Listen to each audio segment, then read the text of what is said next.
The first time I saw Chijioke, I felt an undeniable connection. It was at the village market, under the hot afternoon sun. I was buying yams from the vendor when I felt someone's gaze on me. I turned to find him, a tall, handsome man with the kindest eyes I had ever seen. He was standing near a store, watching me with a smile that made my heart flutter. There was something special about him. Unlike the other men in the village who were rough around the edges, Chijioke seemed polished, gentle, and confident. His clothes were clean, his skin glowing under the sun, and his smile seemed to have an almost magical quality. He approached me, his steps light but steady. He introduced himself, and we chatted for a while. He told me he was new in the area, visiting family. His accent was different from ours, but it wasn't too foreign. I didn't think much of it then. I was just captivated by his presence. After our first meeting, we started seeing each other often. He was always kind, always attentive, never rushing me. It was almost like he was reading my thoughts. He would show up at the riverbank, near the market, always at the right time, always with a smile. Every time we met, I felt like my heart was growing fuller, like he was the missing piece of my life. In no time at all, I had fallen for him. He asked me to marry him after 6 months, and though I was surprised, I wasn't hesitant. My parents approved of him. He was respectful, hardworking, and promised to take care of me. The wedding was a quiet affair, just the two of us and a few close friends. There was no grand ceremony, no loud celebration. Just a simple union, just the way he wanted it. Chijioke was everything I had hoped for in a husband. He was calm, gentle, and very loving. The first few weeks were like a dream come true. He made sure I never needed anything. He brought me gifts, fresh fruits, jewelry, and even clothes. He worked hard every day and always made time for me. Our little hut on the edge of the village felt like the safest place in the world. It was quiet and peaceful. However, as time passed, I began to notice strange things about him. Though he was always present during the day, he never ate with me. Every evening, when I would prepare dinner, he would refuse to eat. He would simply sit and watch me, his eyes fixed on my every move. When I asked why, he would just smile and say, "I'm not hungry, my love." At first, I thought nothing of it. Maybe he wasn't very hungry, or maybe he had a different eating schedule. I brushed it off. But the more he said it, the stranger it seemed. Then there were the nights. Chijioke had a habit of staying awake long after I fell asleep. I would wake up to find him sitting in the corner of the room, staring at nothing, his face expressionless. When I asked him what he was doing, he would answer simply, "I have trouble sleeping, Neka." But there was always something unsettling about his response. He never looked tired, never looked like someone who had been awake for hours. In fact, he seemed more alert than ever. His eyes always looked too wide, too aware, like he was watching something only he could see. Then the dreams started. At first, they were small things: a shadow passing by, a voice calling my name, whispers in the dark. But they grew stronger, more persistent. I would dream of being in a cold, dark place. The air was thick, suffocating, and the shadows moved around me like they had a life of their own. I would hear whispers in the wind: "Neka, you do not belong here."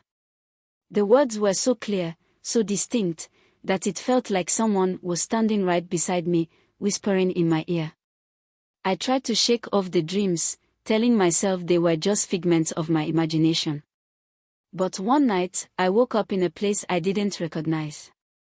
I was standing at the edge of the river, my feet cold and covered in mud. I didn't know how I had gotten there. I had no memory of walking. My body felt heavy, like I had been sleepwalking. I felt an overwhelming sense of dread as I looked around, trying to piece together what had happened. I rushed back to the hut, my heart racing. Chijioke was awake, sitting by the fire as if nothing had happened. His face was calm, serene, and when I looked at him, I felt a sense of unease settle over me. He didn't look like a man who had a wife to worry about. He looked more like someone who had long forgotten what it meant to care for another. "You shouldn't wander off at night, Neka," he said, his voice soft but firm. It was a warning. But I hadn't wandered off. I had been taken. Despite my suspicions, I stayed with Chijioke. I tried to ignore the growing unease in my heart, tried to convince myself that the dreams were just dreams. But one night, I couldn't ignore it anymore. I knew that something was very wrong. Chijioke had never allowed me to visit his family. He always said his family lived far away and that we didn't need anyone else. But his refusal felt more like an excuse than a reason. I asked him about it once again, pressing him to let me visit his family. This time, his smile faltered. "My family is far, Neka," he said, but there was something in his voice, a tone that made me shiver. I was sure he was lying. "But you said they live nearby," I pressed, my voice trembling. He didn't answer. He just reached out and touched my face gently, his fingers cold against my skin. "You are my family now. That is all that matters," he said, his eyes locking with mine. There was something in his gaze, something ancient, something dark. That night, I decided to follow him. At midnight, I quietly slipped out of the hut. The air was chilly, and the forest around me was thick with shadows. I had always trusted Chijioke, but the doubts were growing too strong. I couldn't live with them anymore. I needed to know the truth. I needed to understand what was happening. I followed his footsteps, moving silently through the trees, careful not to alert him. He walked in a straight line, never looking back, as if he knew I was behind him but didn't care. The path he took was unfamiliar. It twisted and turned, leading me deeper into the forest. I was far from the village now, and I could feel my heart beating faster with every step I took. The forest was too quiet. I couldn't hear the usual night sounds, the chirping of crickets or the rustling of leaves. It was as if the entire world had gone still. Eventually, we reached the edge of the old graveyard. I stopped behind a large tree, my body hidden in the shadows, and watched. Chijioke stood in the middle of the graveyard, his head lowered. He was whispering something, but I couldn't hear the words. Then I saw it, the ground beneath his feet started to move. It shifted, like something alive, and the soil swallowed him up. He didn't struggle. He didn't make a sound. And then, in the blink of an eye, he was gone. My heart stopped. I wanted to scream, but the air was thick in my throat. My hands were trembling as I stepped forward, my mind racing with fear and confusion. What had I just seen? The ground had opened up like a mouth and swallowed him whole. And yet, he was gone without a trace. There was no sign of a hole in the earth, no movement. Just empty space. Suddenly, a cold hand shot up from the ground, grabbing my ankle. I gasped and pulled back, but the hand held tight, dragging me closer to the earth. It was his hand, but it was no longer warm. It was grey and lifeless, covered in dirt. Chijioke's face appeared from the darkness beneath the earth. His eyes were wide and hollow, his smile twisted and unnatural. "Neka," he whispered, his voice echoing in my ears. "Come home." I screamed and tried to run, but the hand held me fast. My vision blurred with fear, my legs unable to move as I felt the earth pull me in. I was being dragged into the grave with him. I managed to free myself and ran, stumbling through the trees, my breath coming in quick gasps. My heart pounded in my chest as I ran faster, not daring to look back. I had to get away. I had to get back to the village. I couldn't stay here. The air was thick with dread as I ran. I could hear Chijioke's voice behind me, echoing in my mind. "Come home, Neka." I didn't stop until I reached my mother's house.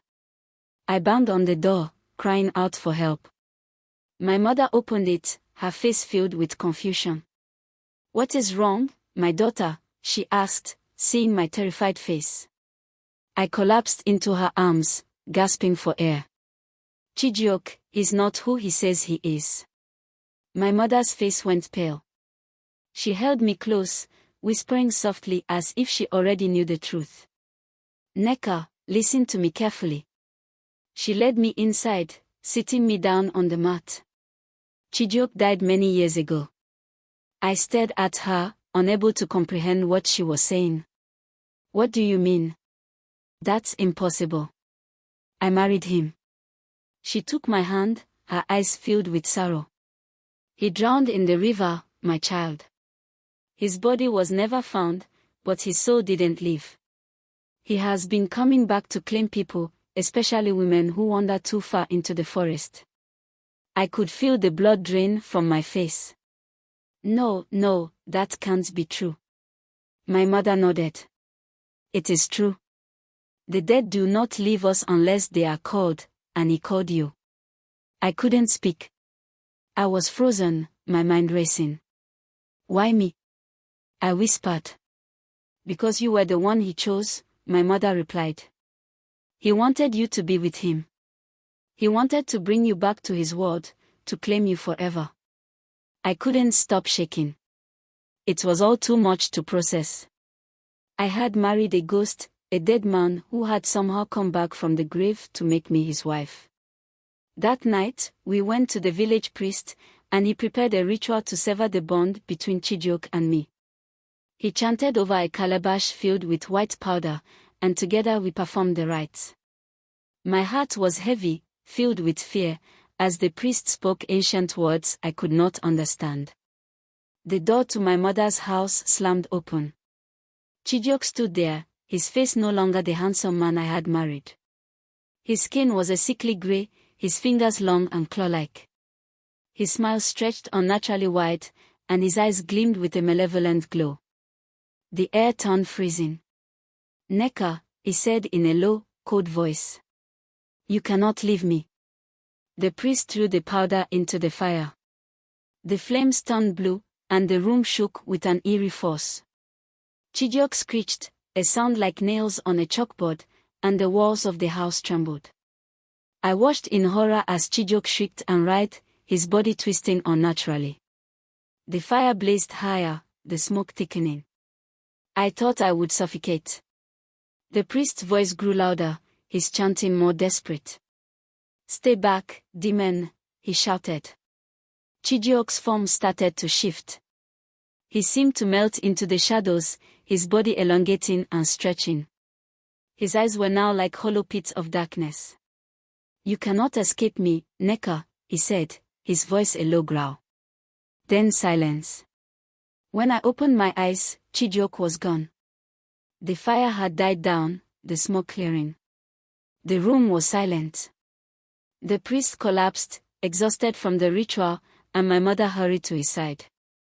"It's over," she whispered. "He cannot come back now."